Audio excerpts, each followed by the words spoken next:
Bonjour à tous, j'espère que vous allez bien. Je suis vraiment ravie de vous retrouver aujourd'hui pour une nouvelle vidéo sur la chaîne qui va être une pile à lire. Ça fait super longtemps, je pense depuis le Pumpkin Autumn Challenge de 2023 du coup, que je ne vous ai pas fait de pile à lire. Mais cette année, je participe pour la première fois au challenge Romantasy de Nina Quill, donc qui démarre aujourd'hui quand vous verrez cette vidéo, donc le 15 février, et qui va courir jusqu'au 15 avril, donc 2 mois. Et de la romance, de la fantasy mélangée, franchement c'est des choses que je lis, on va presque dire au quotidien, donc ça me paraissait évident de participer. Donc je me suis fait une petite pile à lire et j'ai récupéré, je vous montre, la carte du challenge et les blasons des deux équipes qui m'intéressent en termes de points, où j'ai prévu de donner mes points aux deux équipes parce que je ne peux pas choisir entre Bellaris et Itikana, parce que amour inconditionnel pour Un palais d'épines et de roses de Sarah J. Maas et amour inconditionnel pour Le pont des tempêtes de Daniel Jensen. Donc voilà, je vais participer pour ces deux, enfin je vais challenger on va dire pour ces deux équipes, même s'il n'y a pas de pression à se mettre. Et cette introduction est beaucoup trop longue, donc on commence tout de suite. Alors, comme je vous le disais juste avant, le challenge commence le 15 février et se finit le 15 avril, donc il va courir sur 2 mois. Et j'avais pas envie de faire une pile à lire gigantesque avec des livres que j'avais envie de lire mais pas forcément, qui me faisaient super envie. J'avais envie de poursuivre et de terminer des sagas. J'avais envie de mettre dans cette pile à lire des livres qui me font énormément envie et où je suis presque sûre que je vais les lire du coup. Donc j'ai décidé, pour que ce soit faisable, de mettre 6 livres, comme ça fait 3 livres pour le mois de février-mars et 3 livres pour le mois de mars-avril. Ça me paraît faisable, je suis entre 3 et 4 livres lus dans le mois. Donc là pour février par exemple, je pense que c'est compromis parce que je ne suis que dans ma 2e lecture et il est bien plus petit. Donc on verra bien si je suis performante ou pas, mais voilà, globalement mon challenge à moi c'est de lire ces 6 livres là. Et du coup le premier qui me fait très envie, c'est le tome 1 de La couronne de Nyaxia. Donc c'est Le serpent et le descendant de la nuit de Carissa Broadbent. Je vous en ai parlé quand il est sorti, j'ai très envie de le lire.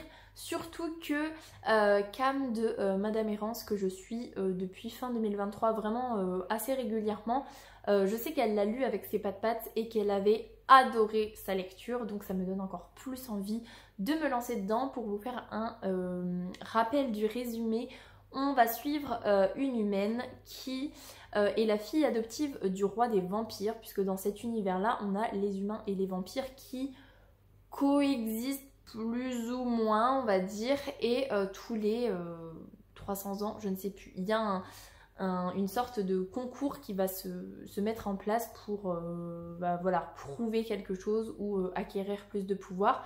Et d'ailleurs ça me fait penser que Cam a redit une information, celui qui gagne ce concours là, il peut demander un vœu à la déesse qui va être exaucé. Et donc cette jeune femme qui du coup vit dans la société des vampires ne trouve pas sa place parce qu'elle est tiraillée entre c'est une humaine mais en même temps c'est la fille adoptive d'un vampire sans être un vampire, donc voilà, elle est ni vraiment humaine ni vraiment vampire, donc elle cherche sa place et du coup elle va décider de participer à ce challenge et elle va devoir faire équipe avec un vampire. Et voilà, il y aura de la romance, c'est de la fantasy, donc ça va parfaitement dans ce challenge. J'ai si hâte. Je trouve qu'en plus l'objet livre est magnifique, surtout avec le jaspage qui est incroyable en version un petit peu plus hardback. Je pense que c'est le genre d'objet livre que j'aimerais bien avoir si j'accroche totalement avec l'histoire. Pour l'instant je les ai dans ma liseuse, mais si jamais j'ai envie de les avoir en papier, je les prendrai avec le magnifique jaspage parce que juste trop beau. Donc voilà pour le premier livre que j'aimerais bien lire pour le challenge Romantasy. Deuxième livre, c'est bien évidemment le tome 3 de la saga Dorine, donc c'est Glim et c'est de Raven Kennedy. Je vous vous ai déjà fait un update ou pas encore? Non, je ne vous ai pas encore fait l'update lecture, mais j'ai terminé le tome 2 de la saga d'Aurine fin de semaine dernière et j'ai adoré ma lecture. Je vous en reparle bien évidemment plus en détail en update lecture, mais du coup je vous disais oui, le tome 1 c'est du mitigé parce que j'ai pas du tout aimé le début, mais j'ai bien aimé la fin et ce que promet la fin pour le tome 2. Je n'ai pas été déçue du tout du tome 2, j'ai adoré vraiment tout. Donc bah évidemment que je me lance dans le tome 3 et voilà, la saga d'Aurine, clairement. Doreen, je sais pas, je dis tout le temps Aurine, mais en vrai c'est peut-être plus Oren. Bref, donc cette saga là, clairement, il y a de la romance, il y a de la fantasy. Pareil, c'est parfaitement adapté, donc je me ferai une joie de le lire. Et petit topo très rapide, on est sur une réécriture du roi Midas et en fait Oren du coup elle a été transformée en or par le roi Midas, mais c'est pas une statue, hein, elle continue de vivre, c'est juste qu'elle a sa peau en or, elle pleure des larmes d'or je crois, son sang est en or et c'est tellement la précieuse du roi Midas qu'elle est enfermée dans une cage gigantesque dans le palais, personne n'a le droit de l'approcher, de la toucher et voilà, on va suivre son histoire qui est vraiment très bien, donc voilà, je me ferai une joie de lire le tome 3 pour le challenge de la romantésie. Troisième livre que j'aimerais bien lire, là aussi c'est pour avancer une saga parce que j'ai prévu de la terminer en 2024, donc voilà, il faut quand même que j'avance et je vous disais que j'avais pas envie de laisser trop de temps entre le tome 2 et le tome 3 pour éviter d'oublier trop d'informations, et c'est le tome 3 de Red Queen de Victoria Aveyard et c'est King's Cage. J'avais beaucoup aimé le tome 1, le tome 2 je l'avais lu sur beaucoup trop longtemps parce que c'est le livre que j'ai lu entre 2023 et 2024 avec les fêtes de fin d'année, les vacances, tout ça. J'ai pas eu le temps, j'ai vraiment pas eu le temps de lire, donc je l'ai fait traîner, mais sinon objectivement c'était une très bonne lecture, donc bien évidemment j'ai envie de lire le tome 3. Il y a quand même un petit peu de romance, c'est quand même de la fantasy, donc ça rentre dans ce challenge. Et on va suivre Mar qui est une sang rouge, donc elle fait partie des humains standards, on va dire, qui n'ont pas de pouvoir magique. Et par contre les dirigeants de ce pays, ce sont des sangs argent qui ont des capacités. Et en fait dans le tome 1 on va se rendre compte que Mar c'est bien une sang rouge, mais que pour autant elle a des capacités qui sont même très exceptionnelles par rapport aux capacités des argents. Et voilà, on va suivre son aventure, de comment les argents vont décider de se servir d'elle pour cacher le fait que certains rouges peuvent avoir des capacités.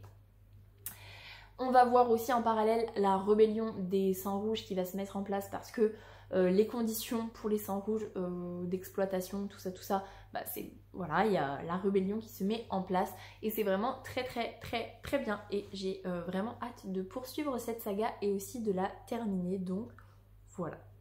Quatrième livre de cette pile à lire, c'est le tome 1 du Royaume des Corbeaux d'Olivia Wildenstein et c'est La Maison aux ailes déployées. Celui-là, on va dire que c'est celui que j'ai potentiellement le moins envie de lire, mais il me fait quand même très envie. On va suivre une jeune fille qui est adorée des animaux mais qui est détestée des faées.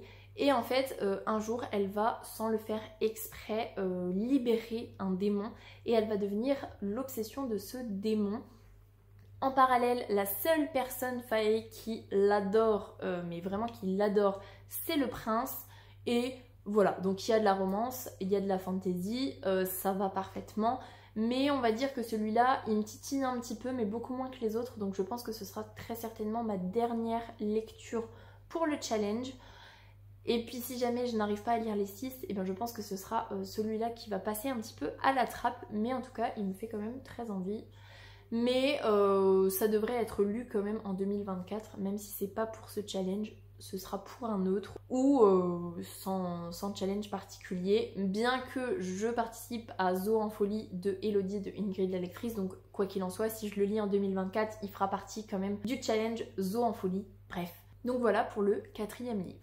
Avant-dernier livre que j'ai très envie de lire et je pense que ce sera une de mes prochaines lectures, je pense, c'est le tome 2 de Gilded de Marissa Meyer, donc c'est Cursed que j'ai ici aux éditions de Saxus. C'est le seul que j'ai en format papier parce que j'ai adoré le tome 1 et voilà, j'avais envie de le récupérer en papier. Il est quand même assez gros, il n'est pas écrit si gros que ça. On est sur du 550 pages à peu près. On est clairement sur de la fantasy et il y a quand même un bon pan de romance. On est sur une réécriture du conte de Rumpelstiltskin et voilà, Serilda, elle a une romance avec Gild du coup et voilà, franchement c'est univers assez dark, je trouve que c'est vraiment très dark mais c'est super intéressant parce que j'aime beaucoup le conte de Rumpelstiltskin et la version bien dark avec le roi des aulnes, et ben je trouve ça super chouette, donc j'ai très hâte de lire le tome 2, surtout que la fin du tome 1, franchement ça laissait présager un tome 2 de folie, donc je vous en reparle prochainement. Et pour finir avec le 6e livre de cette pile à lire, c'est le tome 1 de Fate and Flamme de K.A. Tucker et c'est un destin de rage et de flamme. Alors celui-là il me fait vraiment trop envie et en plus je crois que le tome 2 est sorti, donc franchement ça me donne trop envie. On a une jeune fille qui vit à New York et on va lui demander, enfin c'est une voleuse d'ailleurs, et on va lui demander de voler une pierre bien particulière. Et en fait quand elle va voler cette pierre, elle va être basculée dans un monde de fantasy où elle va devenir une princesse qui est censée épouser un prince ou un roi, qui est censé épouser un monarque de cet univers-là. Sauf que ce monarque-là, il la déteste parce qu'elle est accusée d'avoir tué ses parents à lui. Alors on ne sait pas si c'est vrai ou pas, mais du coup voilà, j'imagine qu'il va y avoir une romance entre les deux parce que c'est peut-être pas vrai ou que c'est peut-être vrai, mais comme elle est basculée à la place de l'autre, j'imagine qu'elle a peut-être pas forcément ses souvenirs. Bref, on peut faire plein d'hypothèses, mais en tout cas ça me fait très envie. C'est clairement le genre d'histoire que mon chéri peut lire en manga et quand il m'en parle ça me donne trop envie. Mais le côté manga ne me donne pas envie, donc du coup c'est vrai que voilà, l'avoir en version roman ça me fait trop envie. Et je pense qu'il sera lu. Même si avec La Couronne de Nyaxia, Le Royaume des Corbeaux et celui-là, donc Fate and Flamme, ça me fait quand même 3 débuts de saga commencés pour cette année 2024.